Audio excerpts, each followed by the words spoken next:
Day 2 of the NBA playoffs will continue on Sunday with 4 other series getting underway after the postseason got kicked off on Saturday. So let's talk some NBA hoops with David Shepard, host and producer with Sirius XM Radio. David, how is it going?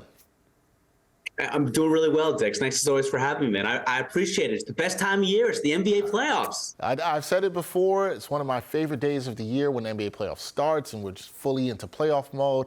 So let's talk about it because we have 4 more series, as I said, starting on Sunday. And I think one of the most intriguing series in the Western Conference will be the Lakers versus the Grizzlies. The Lakers, they've played solid basketball since the trade deadline.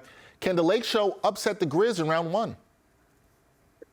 The answer is yes. And Dexter, to me, that wouldn't even be an upset. When you talk about what the Lakers did versus the Timberwolves, their starting backcourt, Austin Reeves, and of course, D'Angelo Russell, they shoot 22% combined from the floor, and they still win that game. You see what Anthony Davis is doing these days on the interior. The Grizzlies, with the absence of Steven Adams and Brandon Clark, they're going to have zero answer for him inside. Jaren Jackson Jr. is a wonderful player, but that's not enough to neutralize an all-forward world-type superstar caliber player in Anthony Davis. LeBron James, you talk about the 30-point, 10 rebounds, 6 assists, and over 50% shooting game that he put up against the Timberwolves. And so what happens? They should have won that game. It was the game-winning pass, obviously, to Dennis Schroeder, who celebrated a little too prematurely in my eyes. But then Anthony Davis does the unforgivable thing. You foul a shooter at the three-point line, you don't do that. So what does LeBron do? Does he whine? Does he moan? Does he B-word? You know what? I can't say it. No.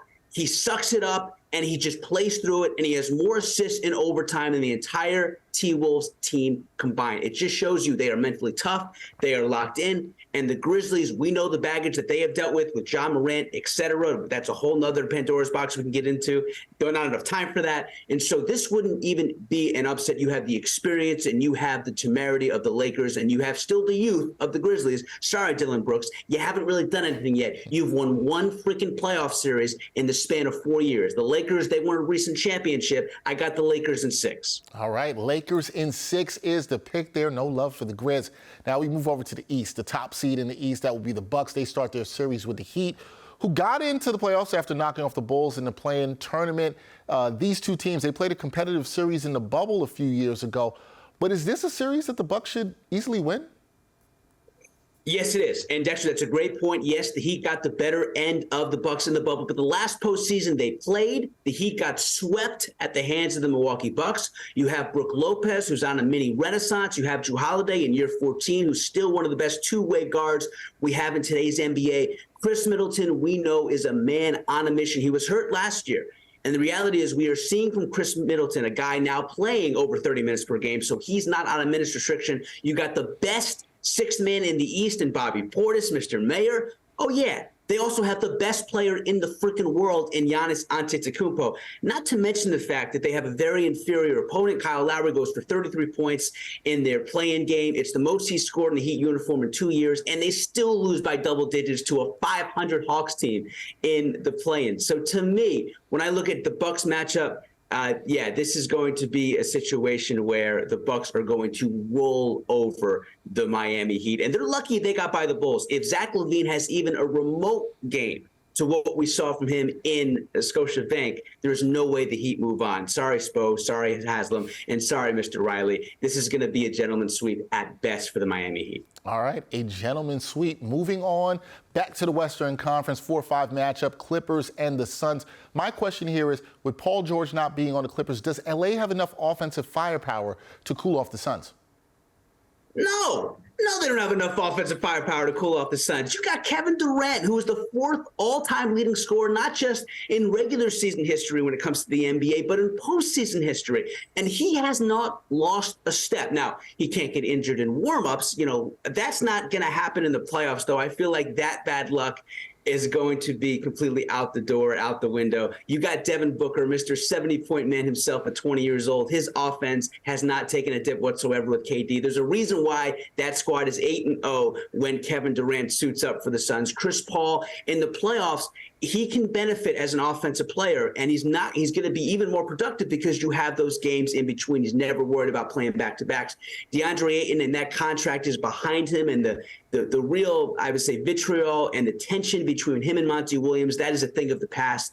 And then with the Suns, you know they're playing against the Clippers team, and the weapon is Kawhi. We know what Kawhi can do. He's been playing great basketball the second half of the season. But who else you got? Well, Paul George, he's not going to be there. And so you have Norman Powell, who is their second option as an offensive player. Sorry, Russell Westbrook, but your better days are way behind you. Norman Powell was not one of the top 80 scorers in the NBA. Sorry, Kawhi, but they do not have enough firepower to make this a series without Paul George. This is going to be another gentleman's sweep. I feel like you should just put that on repeat, Dex, because that's the theme of today when we talk about these Sunday matchups. All right, gentlemen's sweep. So moving on to the last question, I'm wondering if you're going to go with this here. We've got Minnesota versus the Nuggets, 1 versus 8, Denver being the top seed in the West.